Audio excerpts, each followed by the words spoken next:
Daily, beloved brethren in Christ, loving greetings to you in the wonderful name of our Lord and Savior Jesus Christ. Today, March 4th, 2026, Wednesday, Holy Trinity Church Ministries presents Daily Manna. Today's subject, resting in the shadow of the Almighty. Resting in the shadow of the Almighty. Now let us open our Bibles and read a verse from Psalms 90, first chapter, first verse. He that dwelleth in the secret place of the Most High shall abide under the shadow of the Almighty. May God add His blessings through the reading of His precious word. Dear children of God, saints of God, how are you? We pray for you daily. If you have any prayer need, please let us know. We will uphold you in our prayers. Dear children of God, saints of God, a story appeared some time ago in the congregational record. It suggests that whose dwelleth under the defense of the Most High shall abide under the shadow of the Almighty. A 19-year-old G.I. who had been awarded a medal for bringing in a large group of Japanese prisoners single-handed during World War II tells his own story. I want someone to know that I don't deserve that medal. It happened this way.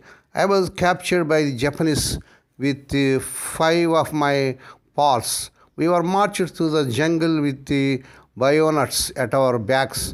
I had to see my comrades one by one killed and mutilated.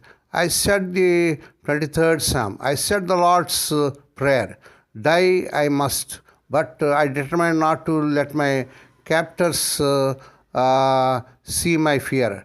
Trembling from head to foot, marching in mud up to ankles with a bayonet sticking in my back, I began to whistle the way. I used to when I was a small boy and had to go through a dark street. So I whistled. We gathered together to ask the Lord's blessing. He chastens and hastens His will to make known the wicked approaching sees them from distressing. Sing praises to His name. He forgets not His own.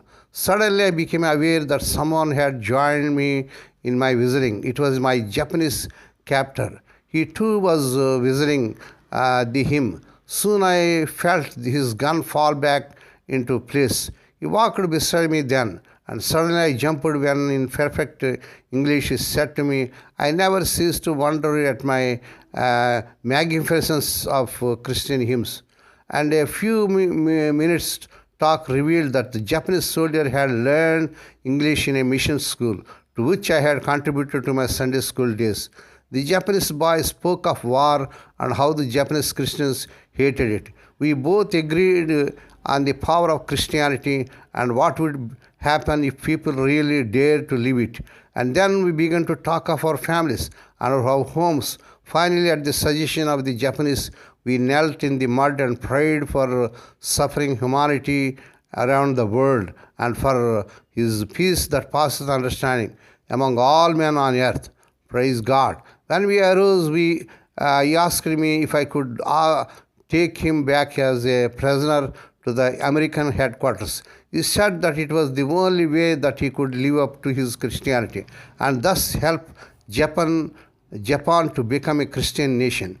And on the way back, he found in various foxholes other Japanese Christians, and they too joined me. I shall never forget that the hope and joy that came into their eyes as my friend unfolded to them one by one how we find each other and why and where they were being taken. All the way back, we talked of the Christian religion. When we neared camp, the mutual agreement they put on poker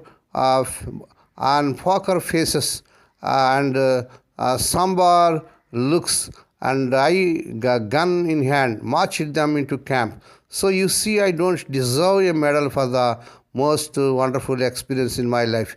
May God bless these few words. Now let us pray. Dear Heavenly Father, Holy Father, we thank Thee and praise Thee for this wonderful morning that was given to us to come to Thee and to meditate upon Thy word. Bless those who are listening daily and regularly. Bless those who are sharing the word to their friends and beloved ones, not only to hear, help them, Lord, to walk worthy according to the word of God.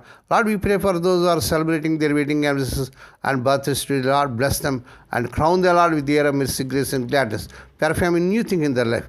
Lord, we pray for the sick and suffering. Lord, touch them, heal them, because with thy stripe thy people are healed. Nothing is impossible to you.